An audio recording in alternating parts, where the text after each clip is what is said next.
A black teenager walks into a local store to buy candy. Minutes later, he's surrounded, accused of theft, and treated like a criminal. But when the CCTV footage is finally revealed, what it shows shocks the entire town and forces everyone to confront an uncomfortable truth. What happened in that small store didn't just expose a mistake. It uncovered a deep divide and set off a chain of events no one saw coming. Before we begin, let me know where you're watching from. Drop your city or country in the comments below. I'd love to see how far this story reaches. Let's dive in. It was one of those warm, golden afternoons in early fall when the leaves had just begun to curl and crisp at the edges, and the small suburban town of Millwood was humming along in its usual, unhurried rhythm. The local high school had just let out, and students poured into the streets like a river freed from a dam, their laughter mingling with the rustle of trees and the distant barking of dogs. Among them was 16-year-old Jamal Thompson, a tall, lanky boy with soft eyes and a gentle spirit. His backpack sagged with books, but his mind was elsewhere, on his little sister, Kayla, waiting at home for the sour gummy worms he'd promised her. With only $3 to his name, he made his way into Griggs Corner Mart, a small convenience store nestled between an old laundromat and a shuttered video rental place, the kind of store that seemed stuck in time. The bell above the door gave a cheerful jingle as Jamal stepped inside, his sneakers squeaking slightly against the worn linoleum floor. Behind the counter stood Mr. Walter Griggs, the store's owner, a white man in his late 60s with a face carved from stone and eyes that missed nothing. He gave Jamal a long, hard look, the kind that seemed to measure a boy not by who he was, but by who he might be if suspicion had its way. Jamal offered a polite nod and moved slowly down the candy aisle, careful not to touch anything he wasn't intending to buy. He'd been in the store dozens of times before, but he always felt watched, as if every breath he took had to be earned. Still, he focused on the task, grabbed the candy, pay, and leave. He reached for a pack of gummy worms, then remembered Kayla liked the sour ones, not the regular. He backtracked a step, scanned the shelf again, and smiled as he spotted the neon green wrapper. Meanwhile, Mr. Griggs leaned forward from behind the counter, eyes narrowed, hands resting heavily on the edge of the register. Something about the way Jamal moved, so deliberate, so cautious, stirred something ugly and unwelcome inside him. He'd seen boys like this before, he thought, always looking over their shoulders, always pretending to be innocent. He muttered to himself and stepped around the counter. Jamal walked up to the register with the candy in hand and reached into his pocket to pull out the crumpled bills. But before he could speak, Mr. Griggs' voice boomed through the store like a thunderclap. "What did you just put in your hoodie?" The words hit Jamal like a slap. He blinked, confused, frozen in place. "What?" he asked, his voice barely audible. "I saw you," Griggs snapped. "You took something off the shelf and stuffed it into your hoodie. You think I'm stupid?" Jamal looked down at his hoodie, which hung loosely around his waist, empty. "Sir, I didn't take anything," he said, his voice shaking but firm. "I was just—" "Don't you lie to me, boy," Griggs interrupted, stepping closer, his finger pointed like an accusation. "I've been running this store longer than you've been alive. I know a thief when I see one." Jamal's heart pounded in his chest. He glanced around. A middle-aged woman near the refrigerated section stopped mid-reach for a bottle of milk and stared. A man by the newspaper rack lowered his paper slowly, his eyes flicking between Griggs and the teenager. "Please," Jamal said, swallowing hard. "I didn't take anything. You can check the cameras." But Griggs wasn't listening. He reached for the phone behind the counter and began to dial. "I'm calling the police," he said loudly, for everyone to hear. "You're not walking out of here until they come." Jamal felt the weight of every eye in the store settle on him. He could hear someone whispering near the door. The candy in his hand felt heavy now, almost radioactive, as though just holding it made him guilty. "I didn't do anything," he said again, this time louder, pleading not just with Griggs but with the world around him. Outside, a small group had begun to gather, drawn by the commotion. Through the glass window, Jamal saw a familiar face, Mr. Carl Jenkins, an old neighbor who often sat on his porch with a glass of sweet tea and a quiet word of advice. Mr. Jenkins stared into the store, his brow furrowed. Inside, the tension had thickened to the point where even the hum of the refrigerator motors felt like static in the air.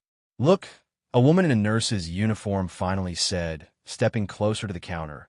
"Maybe you should check the cameras before calling the police. It's possible he didn't take anything." Griggs turned to her, eyes wild with indignation. "I saw what I saw," he snapped. "I don't need a camera to tell me what's right in front of me." Jamal stood still, his arms at his sides, afraid to move, afraid that any gesture might be taken as guilt. His dignity was unraveling thread by thread, and all he wanted, more than anything, was for someone to believe him. In the back corner of the store, a security camera blinked steadily, its small red light the only witness that had seen everything from beginning to end. And though no one noticed it then, it was already recording the truth, second by second, silently rewriting the story that would soon change everything. The sun outside dipped lower, casting long amber shadows across the sidewalk as word of the incident inside Griggs' Corner Mart began to ripple through the neighborhood like a stone dropped into still water. What had started as a quiet dispute between a teenager and an aging store owner now tugged at the seams of a community, stirring something older, deeper, and harder to ignore. The small crowd outside grew slowly at first, curious faces drawn by raised voices and the unmistakable tension that clung to the air like the thick humidity of a southern summer evening. A woman holding a toddler peered through the glass, her brows knitted tight. An older couple paused their evening walk, whispering to each other as they tried to make sense of what they were seeing. Inside, Jamal remained still, his back straight, his jaw set, though his hands trembled faintly by his sides. His candy purchase still sat untouched on the counter. Mr. Griggs stood behind him, phone in hand, his voice ringing out loud enough for those outside to hear as he repeated that he had caught a thief in the act. With every word, the looks aimed at Jamal shifted. Some faces outside showed confusion, others sympathy, but too many wore an expression of quiet assumption that maybe, just maybe, the old man was right. After all, why would he lie? Jamal, for all his calmness, looked like someone who'd been cornered. And in a world that still too often judged character by color, that was sometimes enough to tilt the weight of belief. A few murmurs floated through the crowd. "That's Denise Thompson's boy, right?" someone said. "He's a good student, isn't he?" said another. "Plays basketball with my nephew." But those comments were quickly drowned out by others.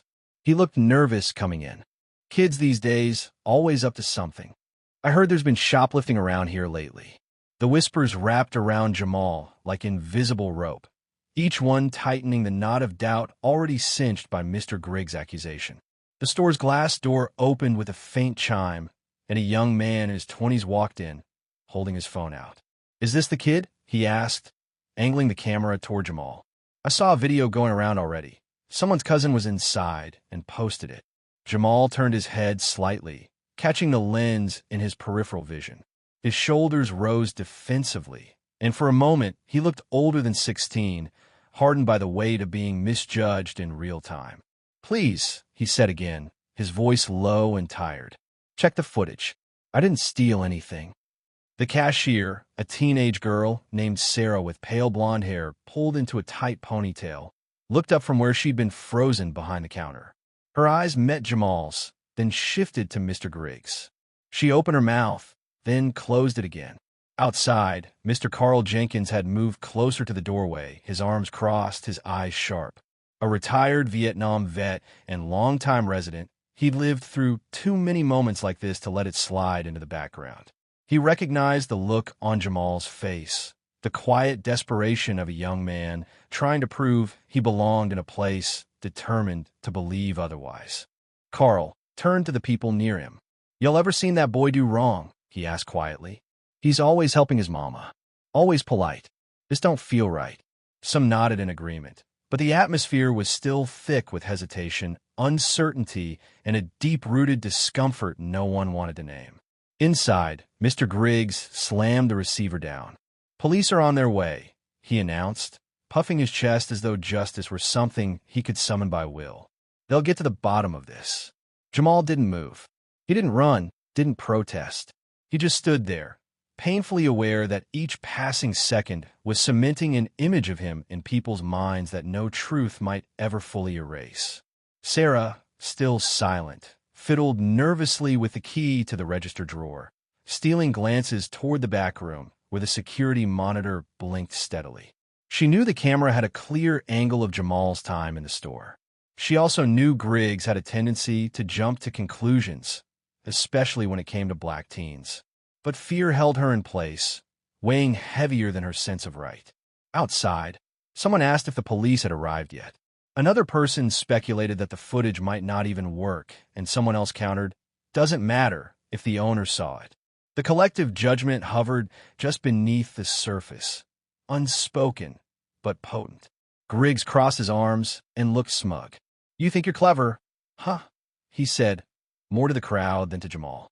"Thought I wouldn't notice. Thought you'd walk in here and get away with it. Not on my watch."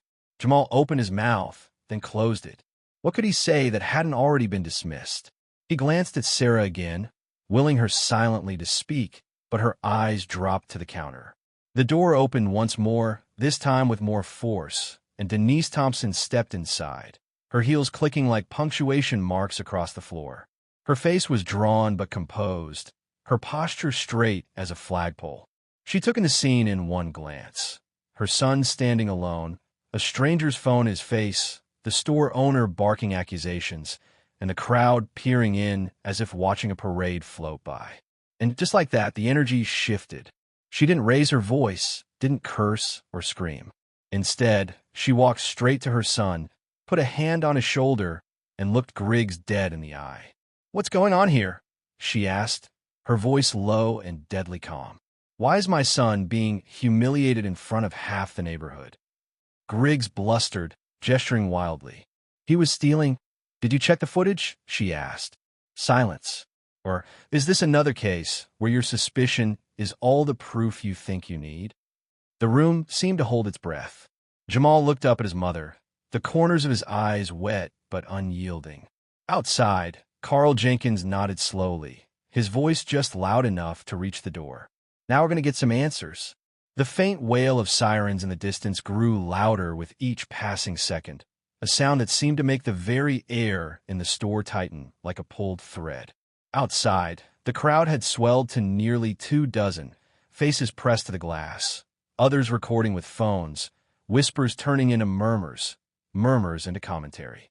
Inside the store, the stillness was suffocating. Jamal remained rooted to the same spot, his mother standing firm beside him, her hand never leaving his shoulder. Mr. Griggs shifted restlessly behind the counter, arms crossed tightly, as if clinging to authority through posture alone. His eyes flicked toward the door, then back to the boy he still insisted was guilty. Denise, composed but coiled with tension, glanced at her son's face, her instincts screaming, her heart breaking. The door burst open with a harsh chime and a gust of hot air. 2 officers entered, one tall and broad-shouldered with a weary look behind his sunglasses, the other younger, his face still full of edges and purpose. They scanned the room quickly, taking in the crowd, the rigid standoff, the simmering eyes of a mother refusing to shrink. "We got a call about a theft in progress," the taller officer said, his voice even but firm. "Who made the report?" "I did," Mr. Griggs said, stepping forward. "That boy right there tried to steal from my store. He thought I wasn't watching, but I saw it with my own eyes." The officer turned to Jamal, whose shoulders tensed at the word boy. "Sir," Denise interjected, her tone respectful but sharp, "my son didn't steal anything. This is a misunderstanding that could have been avoided if anyone here had bothered to check the cameras." The younger officer took out a small notepad and pen. "Ma'am, we'll get to that. But first, we need to hear from your son."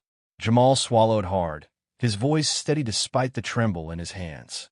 "I came in to buy candy for my sister. I picked up 1 pack, walked to the counter, and that's it. I didn't take anything. You can check my pockets, my bag. I didn't steal." The older officer nodded slowly. "All right, backpack and hoodie, please." Jamal unzipped his backpack with care, revealing nothing more than a few textbooks, a pencil case, and an empty lunch bag. He then pulled the hem of his hoodie up, showing nothing hidden. The officer inspected everything, even tapping along the seams, before stepping back. "Nothing here," he said quietly to his partner. Mr. Griggs, now visibly flustered, leaned over the counter. He must have hidden it somewhere. He was acting suspicious the whole time. "I know what I saw." Denise stepped forward, her voice rising slightly. "You're accusing my son based on what? A feeling?" He was polite. He didn't run. He asked you to check the cameras. And instead of doing that, you called the police on a child. The younger officer glanced at the ceiling. "Do you have security footage?" Griggs hesitated. "Well, but it's not necessary. I already told you, we'd still like to see it." The officer interrupted. "Standard procedure." The crowd outside was no longer murmuring. Some were shaking their heads, others watching with frowns of disapproval, the lines between guilt and assumption becoming more difficult to defend. Jamal stood quietly, his jaw clenched. His dignity had already been bruised in front of his neighbors, classmates, and strangers. A boy who only wanted to buy candy had been made to feel like a criminal, and now every breath he took felt like an act of defiance. The officers conferred briefly.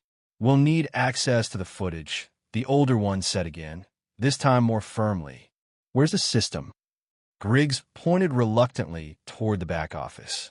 "Sarah, show them," he said, not meeting anyone's eyes. The girl behind the counter looked startled, as if remembering for the first time that she was part of this story too. She hesitated, then walked stiffly toward the back, the younger officer following. Denise exhaled, her hand still resting protectively on her son's back. "We're not going anywhere," she whispered to Jamal. "And you're not alone." Mr. Carl Jenkins, now standing just inside the door, took a step closer.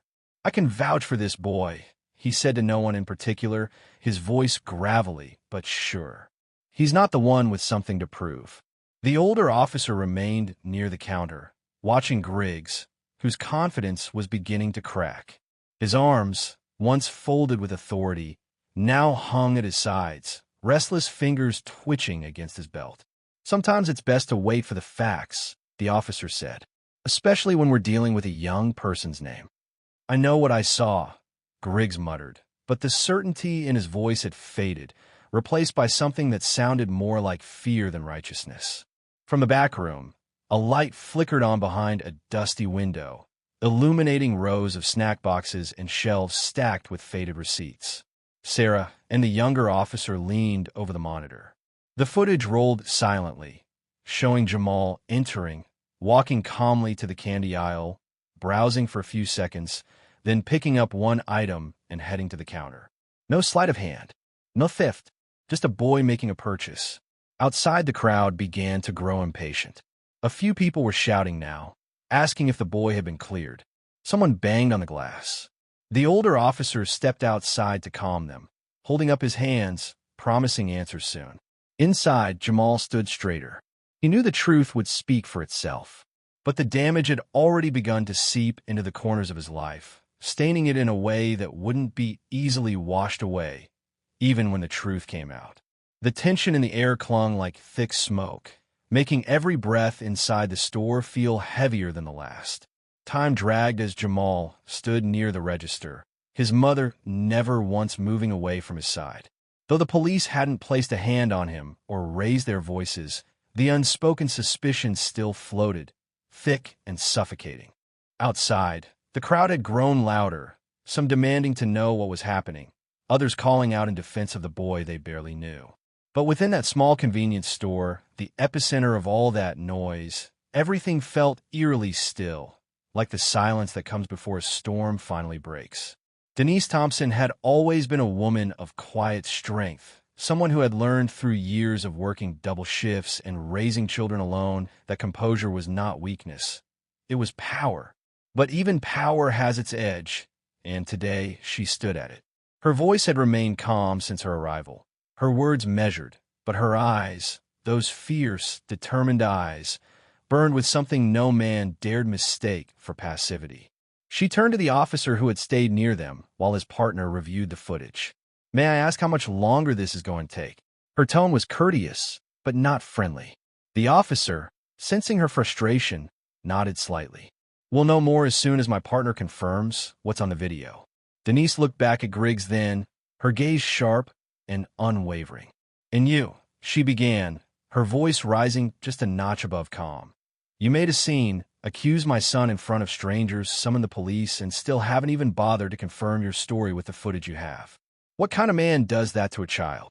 Griggs fumbled with the hem of his shirt, eyes darting toward the back room where the younger officer and Sarah were still reviewing the tape. I saw what I saw, he muttered again, though there was no conviction left in his voice. He was acting sneaky. Denise took a step forward, her presence now radiating with undeniable authority. Sneaky, she echoed, her voice tinged with disbelief. You mean he was careful? That he was quiet?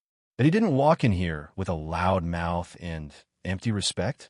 So that makes him suspicious. Her words sliced through the air like a blade. You saw a young black boy in a hoodie and decided he must be a criminal. And now, when faced with the possibility that you were wrong, you're too proud, or too afraid, to admit it.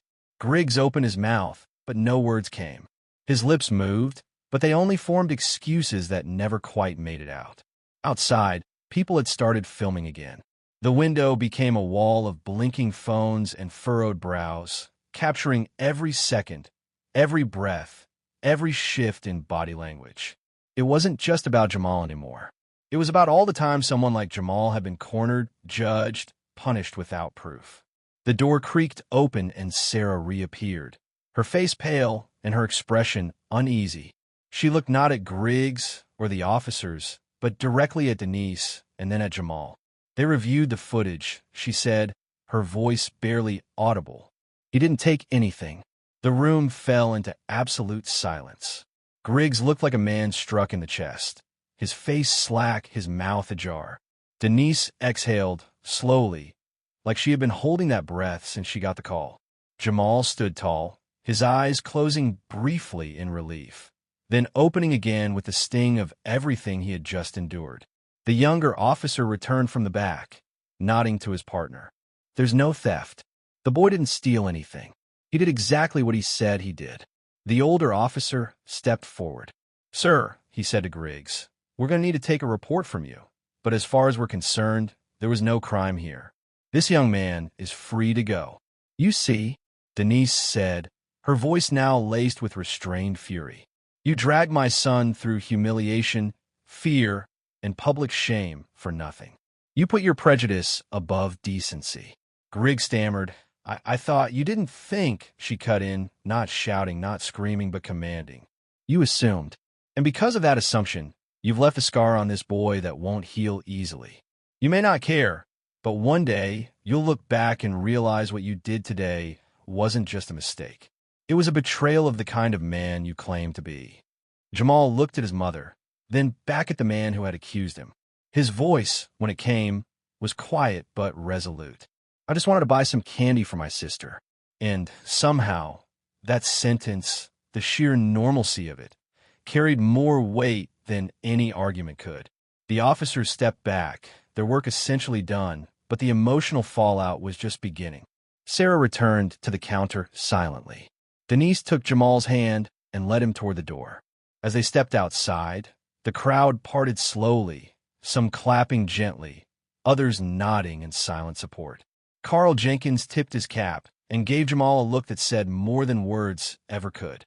Behind them, Griggs remained frozen, a man suddenly aware of how much damage one moment of unchecked judgment could cause.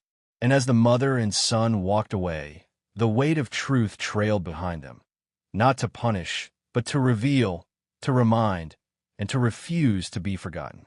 Long after the crowd had dispersed and the sun had sunk behind the rooftops of Millwood, casting the narrow streets in a hushed twilight, Sarah remained behind the counter at Griggs Corner Mart, wiping down surfaces that didn't need cleaning and restocking candy shelves that had barely been touched. Her hands moved automatically, but her mind churned with the weight of everything that had happened just hours earlier. The store, once a dull but easy place to work through the slow rhythm of summer, now felt charged with discomfort. The fluorescent lights above buzzed faintly, their artificial hum a poor distraction from the echo of Jamal's voice. The honesty, the tremor of restraint, the quiet heartbreak in his simple plea. I just wanted to buy some candy for my sister. It looped through her memory like a song she hadn't asked to hear. Sarah had taken this job in May to save for books and supplies for her first semester of college. It was supposed to be a temporary stop between high school and adulthood, a place where she could pass the time scanning barcodes and counting change. She never imagined she'd be at the center of something that would go viral before the day even ended. She pulled out her phone and saw the video again. Someone had filmed the moment the officers confirmed Jamal's innocence, and the clip had already spread like wildfire across social media. The caption was simple but damning. Boy accused of stealing. Turns out he was just buying candy. Thousands of comments. Some outraged, some sad, some sharing their own stories. And through it all, Sarah felt a knot forming in her chest.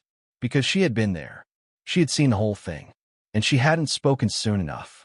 She could have said something right away, stepped in before the police even arrived. She could have told Mr. Griggs to stop, to wait, to breathe, to remember that teenagers are not criminals just because they move slowly or wear hoodies or avoid eye contact. But she hadn't. She had stood behind the register and watched it happen. And now, hours later, the silence of her own inaction screamed louder than anything she could recall. Mr. Griggs was in the back office, pacing in circles, grumbling under his breath. He hadn't apologized. Not to Jamal, not to Denise, not even to Sarah. He seemed more angry that the footage had cleared the boy than relieved that no crime had occurred. Sarah had known he could be stubborn, even temperamental, but today she saw something deeper in him, something cold and rooted, the kind of prejudice that wasn't always loud or obvious, but that slipped into decisions, shaped assumptions, and left lasting bruises without ever lifting a hand. She felt sick. Part of her wanted to walk back there, to confront him, to say you were wrong. You hurt that kid. You didn't even care. But the other part of her, the one still unsure of her place in the world, hesitated. What if he fired her? What if standing up now, after the fact, made her look like she was just trying to save face? And yet, doing nothing felt worse. She pulled out a piece of paper from under the register and stared at it for a long moment. Then she began to write, her pen moving quickly across the page.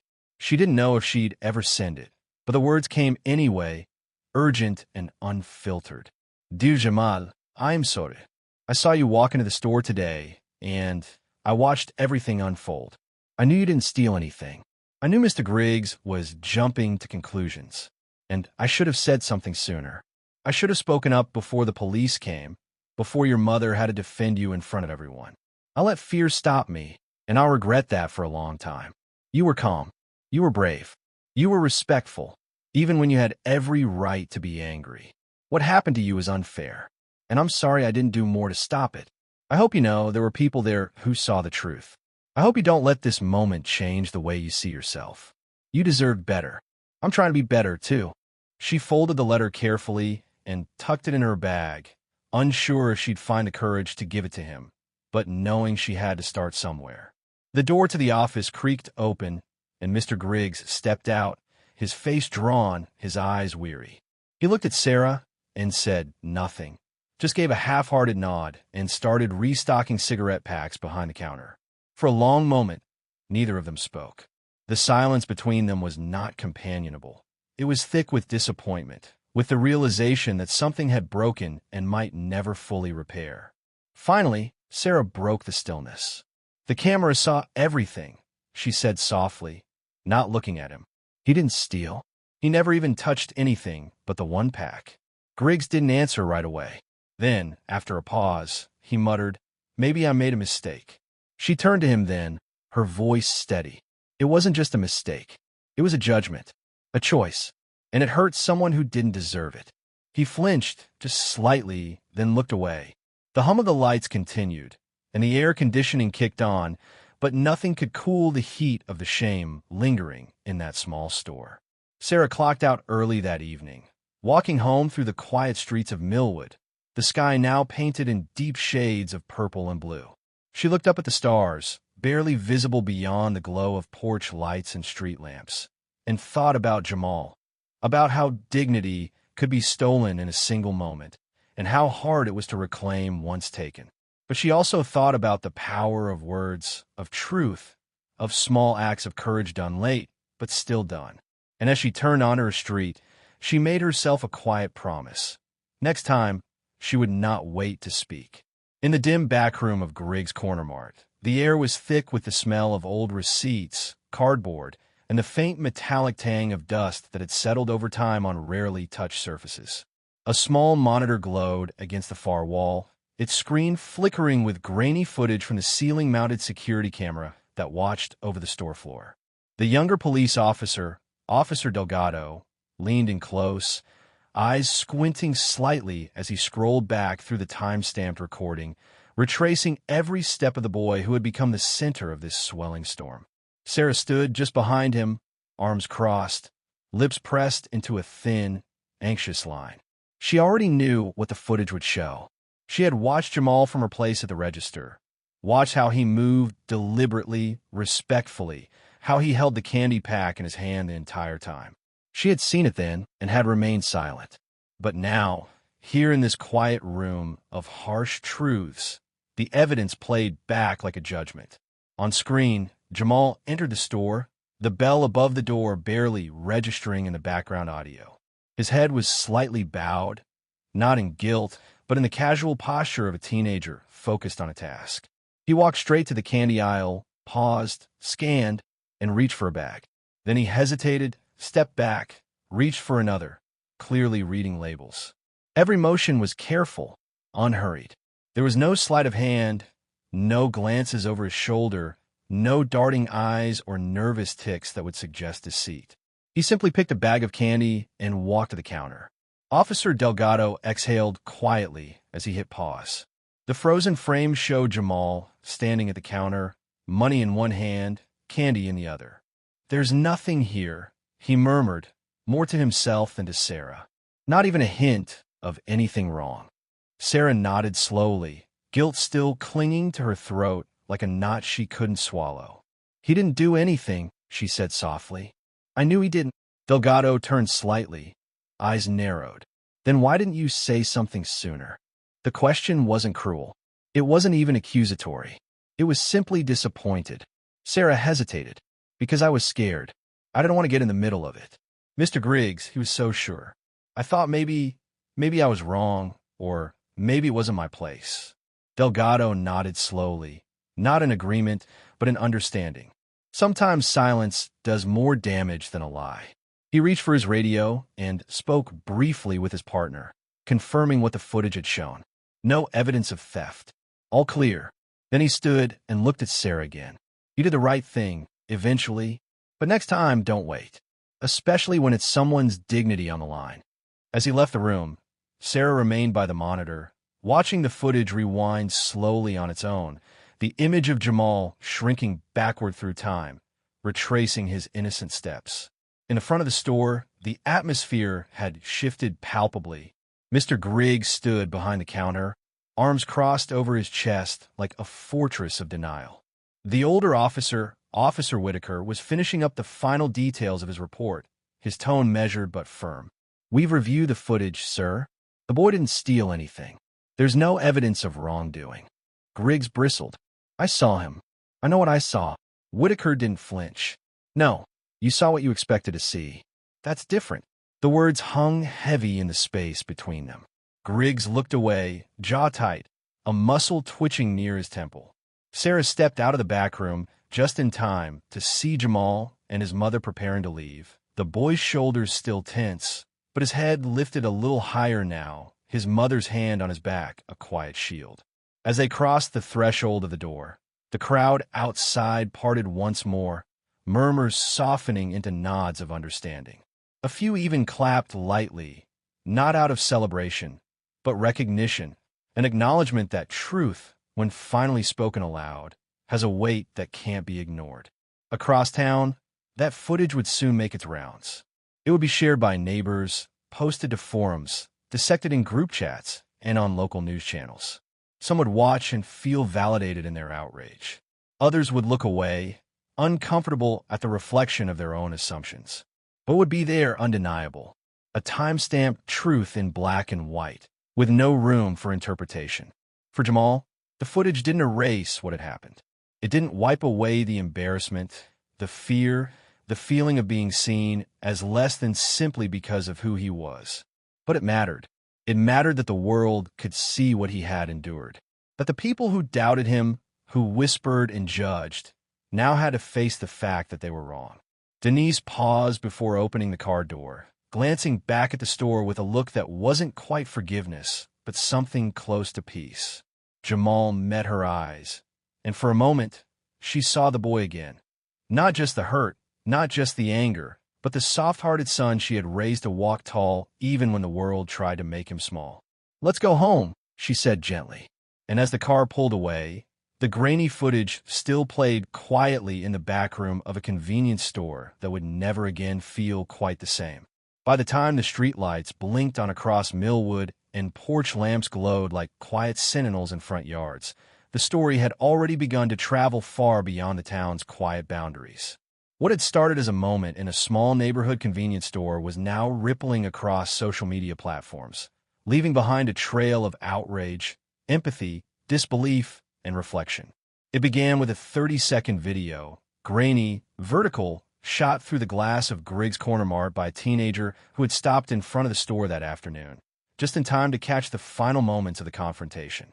The clip captured Jamal standing at the register, his face stoic, his hands open, his voice clear as he said, "I didn't do anything. Please check the cameras." In the background, Mr. Griggs' voice thundered with certainty, insisting on guilt, while others in the store exchanged glances of unease. The video ended with a cut to Denise standing firm beside her son, looking Griggs square in the eye and saying, "You're accusing my son based on what?" A feeling. It was that sentence that seemed to pierce through the noise. It was reposted again and again on Twitter, Facebook, TikTok, and Instagram, accompanied by captions like "another black boy accused without proof. They never even checked the footage first. And this mother's strength is everything." Within hours, the footage had been seen by tens of thousands. By morning, it would cross into the millions. Strangers across the country commented their support, their anger, their own stories. Parents shared it with their children. Teachers brought it up in staff meetings. Journalists reached out to confirm details, and civil rights groups began tagging their local chapters. The video hit a nerve because it wasn't just about one boy. It was about the quiet daily assumptions that could unravel a young person's dignity in an instant. It was about how trust, once stripped, takes years to rebuild. And it was about how technology, for all its chaos, had become the unexpected witness to moments of truth no one could deny. At home, Jamal sat on the edge of his bed, scrolling through the endless reposts of his face, his voice, that store, that moment. He felt a strange mix of embarrassment and empowerment. He hadn't asked for this attention. He hadn't wanted to be anyone's symbol. But there was something in the flood of comments that made his chest ache in a different way. Not with pain, but with recognition. People saw him now. They heard him. He wasn't invisible. Denise walked in carrying a plate of food she knew he probably wouldn't eat, but it felt like the right gesture. She sat beside him and placed a hand gently on his back. "You okay?" she asked, already knowing the answer was complicated. He shrugged. "I don't know. Everyone's posting about it. People from school are texting. Some are saying sorry. Others are saying stuff I don't even know how to respond to." She nodded. "You don't have to carry all of this, Jamal. Not by yourself." He turned to her, eyes soft but tired. "I didn't do anything wrong, Mom, and I still feel like I have to explain myself." She looked at him, her heart breaking all over again. "That's the burden, baby, but it's not yours to bear alone. The truth's out there now, and the people who need to see it, some of them finally will." Down the block, Carl Jenkins sat on his porch with his tablet glowing in the dark. He watched the video again, shaking his head, muttering softly. Same story. Different generation. He shared the post to his own page with the caption, "Millwood needs to have a long talk with itself." And across town, Sarah lay in her bed staring at the same footage, her stomach twisting with guilt and shame. She read through the comments, some praising her for helping, others pointing out she hadn't acted fast enough. They were both right. She closed her eyes and tried to sleep, but the silence was too loud. She opened her journal and began writing again. Not for social media this time, but for herself. For understanding. For the future. Meanwhile, Griggs sat alone in his store, the shelves casting long shadows across the linoleum as the security monitor flickered on a loop in the background. His phone buzzed endlessly, texts, missed calls, voicemails. Some were from old friends asking what happened. Others were from people he hadn't spoken to in years, telling him they saw what he did and they were ashamed. A few were harsher. Threats, curses, people saying they'd never shop at a store again. His reputation, once rooted deeply in the community, had been shaken to its core. He muttered to himself, trying to justify, to explain, to insist that he had only been doing what he thought was right. But as the footage played again on the monitor, Jamal walking in, selecting candy, paying, and waiting calmly, there was no room left for excuses. The truth didn't bend to ego. The internet, unforgiving and swift, had already made its judgment. But even more than the digital backlash, it was the quiet voices that would follow him everywhere. The customers who would stop coming, the neighbors who would avoid eye contact, the children who would cross the street. No post could undo what had been seen. No caption could soften what had been felt. Back in his room, Jamal finally turned off his phone and lay down, staring at the ceiling. He didn't know what tomorrow would bring, but for now, he had something he didn't have that morning. Proof that his voice mattered, and that even in a small town where judgments moved faster than justice, the truth could still find its way out. By the end of the week, Millwood was no longer just a sleepy American town where neighbors nodded at each other from porches and everyone knew which gas station had the cheapest coffee. It had become a mirror, tilted sharply and without mercy, reflecting truths many had long ignored or quietly buried beneath routines and polite small talk. The video of Jamal's accusation had made national rounds. Local news anchors picked it up with somber tones, while morning radio hosts took calls from listeners who alternated between outrage and reflection. Across church pews, school hallways, grocery stores, and diner booths, people were no longer talking about the weather or the upcoming town festival. They were talking about Jamal, about Mr. Griggs, about race, about justice, about what it meant to live beside someone and still not truly see them. And as with all moments that expose the raw edges of a community, the reaction split swiftly into two distinct currents. One was of support, fierce, vocal, determined. Parents gathered in front of the school one morning holding signs that read "Believe our children and accountability starts here." A local pastor, Reverend Harold Monroe, spoke on Sunday with unflinching clarity, his voice rising as he declared, "It is not enough to love your neighbor in words. You must love them in how you treat their children, in what you assume, in what you allow." That clip went viral too. The black residents of Millwood, many of whom had lived for generations on the south side of town, formed community groups, organized open forums, and demanded changes, not just in how stores operated, but in how schools handled discipline, in how local policing interacted with youth, and how the town remembered its past. But the other current ran quieter, colder, just as strong. Some called it overreaction. Others muttered that people were too sensitive now, or that not everything was about race. Mr. Griggs, though now a pariah in many circles, still had supporters. Older customers who defended him as a good man who made a mistake and someone who didn't mean harm. They clung to the language of discomfort, not wanting to admit that the nice man who gave kids free bubblegum was also capable of deeply harming one with a single assumption. In town hall meetings, tempers flared. A teacher stood and said she had never seen racism in Millwood schools and was shouted down by parents of black students who recited instances where their children had been punished for the same behaviors others were excused for. The mayor issued a carefully worded statement that called for healing and mutual understanding, but offered no commitment to action. For Jamal, the attention felt like a wave he had no control over. Some days, he appreciated the support. He would walk into a store or down the street, and strangers would nod at him with a quiet respect. A local bakery owner even named a cookie after him, calling it a Jamal Justice Bar, a gesture he didn't know whether to laugh at or resent. But other days, the pressure crushed him. His name was everywhere, his face recognized by people he'd never met. And though he'd done nothing wrong, he felt more exposed than ever before. Denise noticed how he stayed in his room longer, how he answered with shorter words, how he barely touched the dinner she made. One evening she sat beside him and asked, gently, "Do you want to talk about it?" He shook his head, then after a long pause said, "I didn't ask for any of this." She reached for his hand. "I know, baby, but sometimes the truth picks its own messenger. And I promise, I'm walking every step of this with you." Meanwhile, Sarah sat in a cafe downtown, notebook open, pen in hand, trying to make sense of what had unfolded. She had attended one of the community meetings and heard a mother cry as she shared how her son had been followed through the school hallway for wearing a hoodie. Another man stood up and said, "We're tired of pretending things are fine when they're not." This isn't new. It just finally got caught on tape. Sarah had wanted to say something, to add her voice, but she didn't know how. Instead, she kept writing. In her journal, she wrote about what it meant to freeze in a moment of injustice. She wrote about cowardice, about guilt, about the courage it takes to speak after the silence has already done its damage.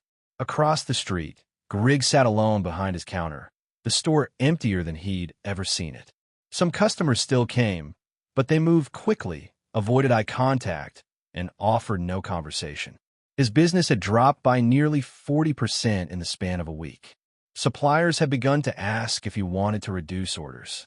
A local muralist had painted a wall nearby with Jamal's face in soft strokes, eyes steady and kind, with the words "See Me Fully" written in bold beneath it.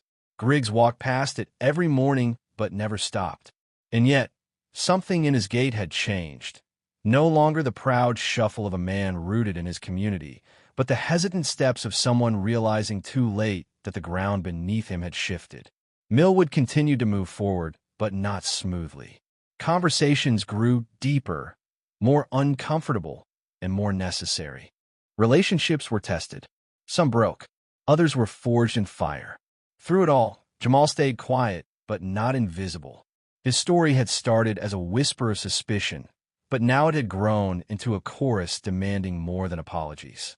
It demanded change. It demanded truth. And whether the town was ready or not, it could never again say it didn't see. For days after the video surfaced, Jamal felt as though he were walking through two worlds at once. One where he was still the same quiet boy who loved science podcasts, took care of his little sister after school, and helped his mother fold laundry on Sunday evenings, and another where he had become a name, a face, a symbol for something much larger than anything he had asked for.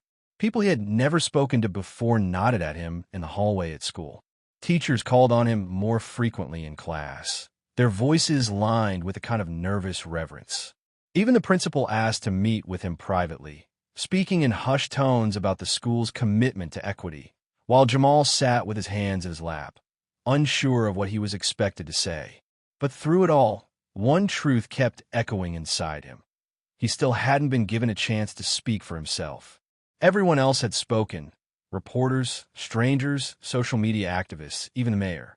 But no one had asked Jamal what it had felt like to stand there, heart-pounding, in that small store as he was accused of something he didn't do.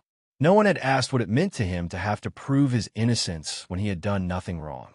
That silence began to gnaw at him, louder than the applause, more present than the cameras.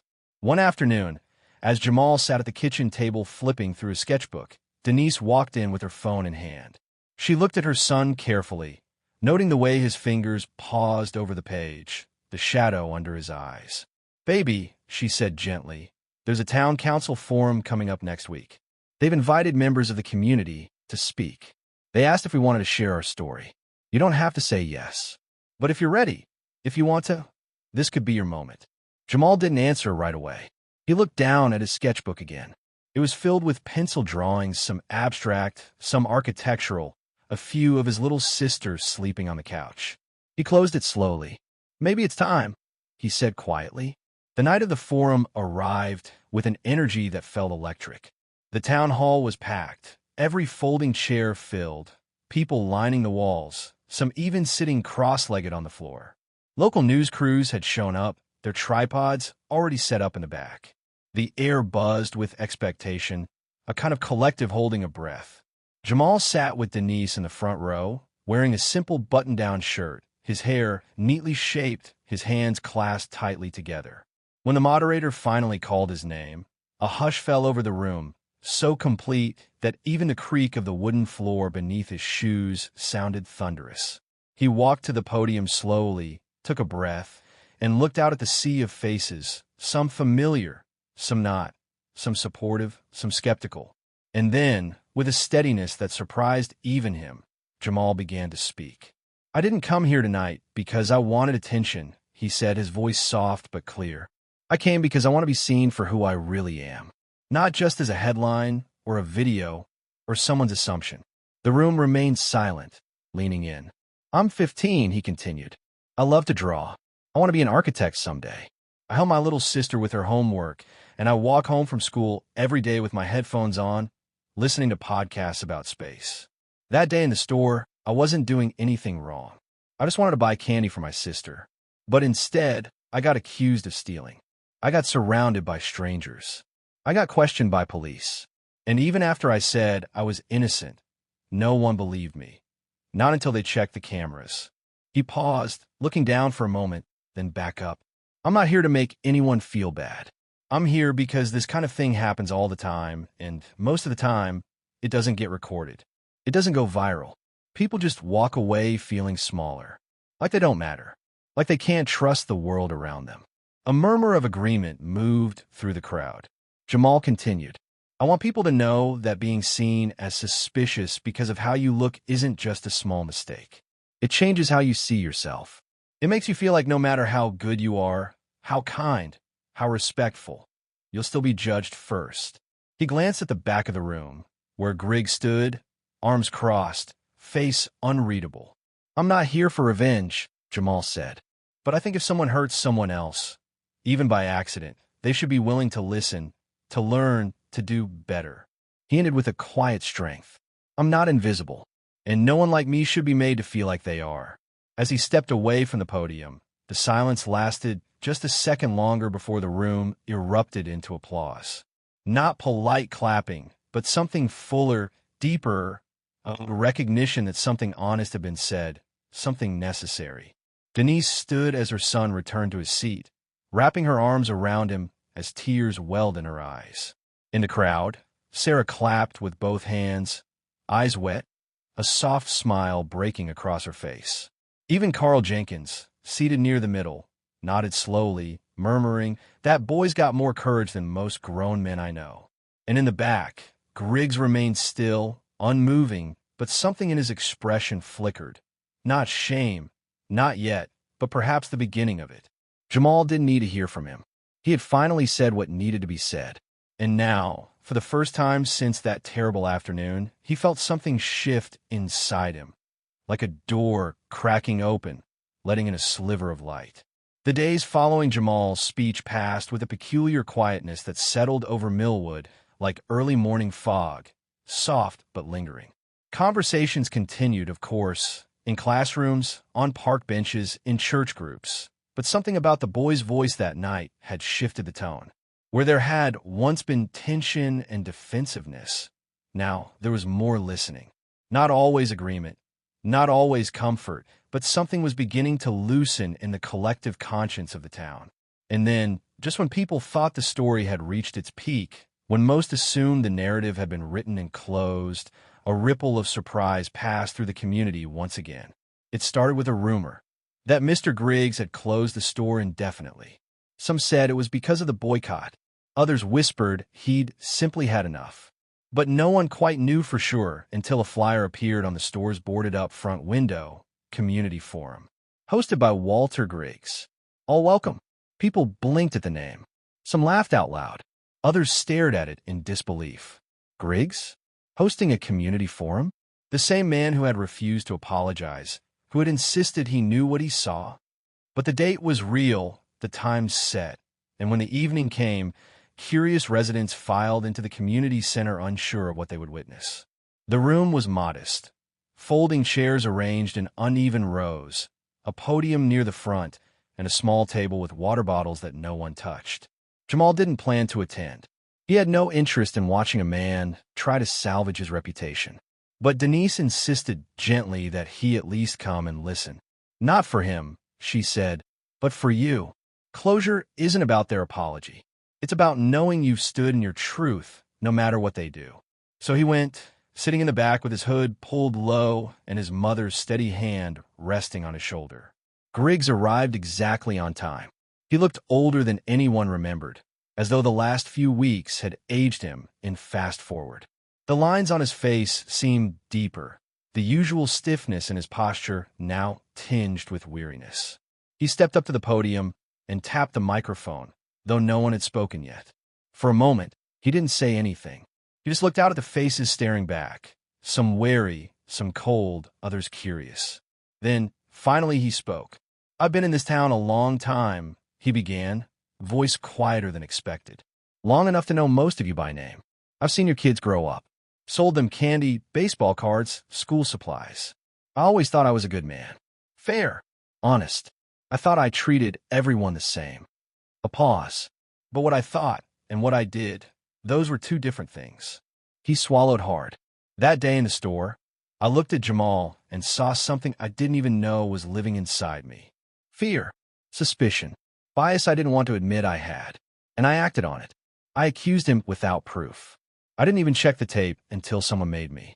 And when I found out I was wrong, I didn't say sorry. I just got defensive, angry. Not because I was right, but because I didn't want to believe I was capable of doing harm. He let out a breath that trembled just slightly. That's not good enough. Not for me. Not for this town. Not for that boy. A flicker of movement, people shifting in their seats, eyes darting. Griggs continued. "So I'm here not just to say sorry, but to do something about it. I've decided to close the store permanently." A collective murmur rippled through the room. "I know some folks depended on it, and I'm sorry for that.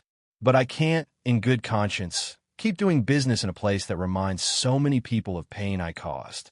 Instead, I've donated the building to the Millwood Youth Council. They're going to turn it into a youth arts and education center." He looked around. A space where kids like Jamal can come and be seen for who they are. Not feared, not judged, but encouraged. Supported. Celebrated. The silence in the room was heavy, but not hostile. Griggs looked down at his notes, then pushed them aside. "I don't expect forgiveness. And I'm not asking for redemption. I'm just trying to be better than I was. Because that boy, he showed more grace in 5 minutes than I've shown in 50 years. In the back, Jamal felt something he hadn't expected. Conflict. Not anger. Not pride. But a strange blend of closure and sorrow.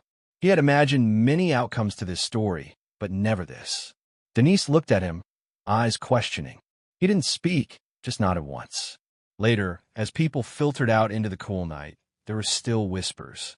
Not everyone bought Griggs' transformation. Some said it was too late. Some believed it was genuine. Others didn't care one way or the other. But what mattered was that something had shifted. The store that had once been a place of humiliation would now be a space for healing. And Jamal, he didn't need an apology to feel that he had won something bigger than vindication. He had found his voice. He had spoken truth to power. And now, even those who once refused to hear had no choice but to listen. The following spring, as the first soft winds carried the scent of blooming dogwoods and freshly mown grass across Millwood's narrow streets, something had subtly but unmistakably changed. Where once there had been an undercurrent of avoidance, a tension cloaked in politeness, now there existed something closer to attentiveness, an effort, however imperfect, to do better. It was not dramatic. It was not loud. But in the places where it mattered, in classrooms, in living rooms, in the small pauses before people spoke, there was now a space for reflection that had never quite existed before. And perhaps nowhere was this more visible than in the old corner store that now stood transformed, both outside and in.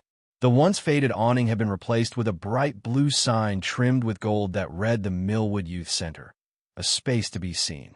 Through the wide front windows, the shelves that once held convenience goods were now filled with sketchbooks, science kits, donated laptops, and carefully labeled art supplies. A mural stretched along the far wall, painted by local students under the guidance of a young black artist from Atlanta. depicting children of all colors reaching upward toward a swirling sky filled with stars, buildings, and open books. In the center, a boy stood with his back to the viewer, looking toward the light. His hoodie was unmistakably Jamal's. Jamal himself visited often, sometimes to tutor younger kids, sometimes just to sit in the back and draw in peace. The center had become a refuge, not just for him, but for dozens of others, students who needed a quiet place to study, children who wanted to create without fear of being judged, teens who carried burdens no one had noticed until recently. The center offered more than art. It offered listening ears, soft lighting, mentors, and most importantly, the radical act of making young people feel like they mattered. And at the heart of this quiet revolution stood Jamal, not as a celebrity or a hero, but as a steady presence, grounded and calm. He still walked his sister home from school, still kept a stack of science magazines under his bed, still sketched architectural designs in the margins of his notebooks. But his world had widened. His voice had grown stronger. He had spoken his truth and seen that it had echoed beyond the walls of a single store. People asked his opinion now, not out of pity, but out of respect. Adults who once looked past him now leaned in to hear what he had to say. And while he had no interest in becoming the face of anything, Jamal understood that his story had planted something real in the town's soil. One afternoon, he was invited to speak at the dedication ceremony for the center. Standing before a crowd that included his teachers, peers, local officials, and even children he'd never met, Jamal took a breath and let his gaze sweep across the small sea of faces. He thought of what he might say, then chose, instead, to speak from his heart. "I didn't ask to be in the middle of all this," he began, his voice even, "but sometimes life chooses you. What happened to me could have happened to a lot of kids in this town. And it has. It just wasn't always on camera. But I'm glad it was because now things are changing. Slowly, but they are." He paused, looking at the faces in the crowd, some nodding, some wiping their eyes, others simply listening. "This center isn't just about me," he said. "It's about making sure no kid here has to shrink themselves to feel safe. It's about helping every child feel seen before they have to shout to be heard." When he stepped down, the applause was warm, not thunderous, but that was exactly how he liked it. Honest, human, true. Denise watched from the sidelines, pride swelling in her chest. She'd seen her son walk through something that could have broken him. Instead, he had risen, not just by being right, but by being brave, by choosing dignity in the face of doubt, and truth in the face of fear. As the ceremony ended, she walked beside him, their steps matching, her arm brushing his. "You okay?" she asked. He looked up at the center, at the mural, at the children laughing near the art table inside. "Yeah," he said, "I think I am." Elsewhere in town, Sarah had started volunteering weekly at the center, quietly tutoring students in reading. She no longer flinched at the memory of her silence that day in the store, but she never forgot it either. It lived inside her now, not as guilt, but as fuel to do better. And Carl Jenkins, still sipping coffee on his porch most mornings, had made it a personal mission to remind his neighbors not to let comfort quiet truth.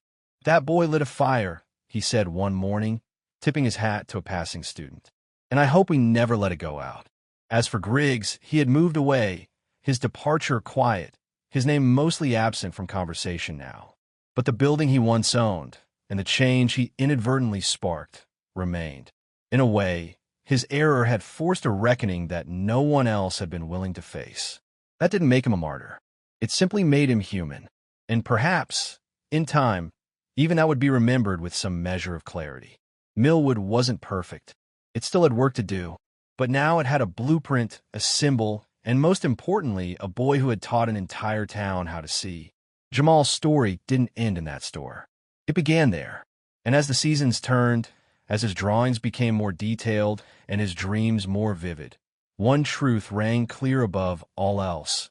Sometimes the smallest moments spark the deepest changes. And when a voice rises where silence once lived, an entire town can begin to listen. And so, from one small moment in a neighborhood store, a ripple turned into a wave that washed through a community, stirred hearts, and opened long-closed eyes. Jamal's story is more than just a tale of injustice. It's a reminder of the power of truth, the courage of youth, and how even the quietest voice can spark real, lasting change when it finally gets the chance to be heard. Sometimes, healing begins not with answers, but with the courage to ask the hard questions and the strength to listen. Thank you so much for watching and staying with us until the end of this story. We truly appreciate your time, your presence, and your open heart. If this story moved you, made you think, or reminded you of something from your own life, we'd love to hear about it. Please leave a comment below and share your thoughts or your own experiences. Your voice matters too. If you haven't already, don't forget to give this video a thumbs up, subscribe to the channel, and hit that bell icon so you never miss a powerful story like this one. Your support helps us keep telling meaningful, human stories that deserve to be heard. Until next time, take care of yourself, take care of each other, and remember, even the smallest act of kindness or courage can be the beginning of something much greater.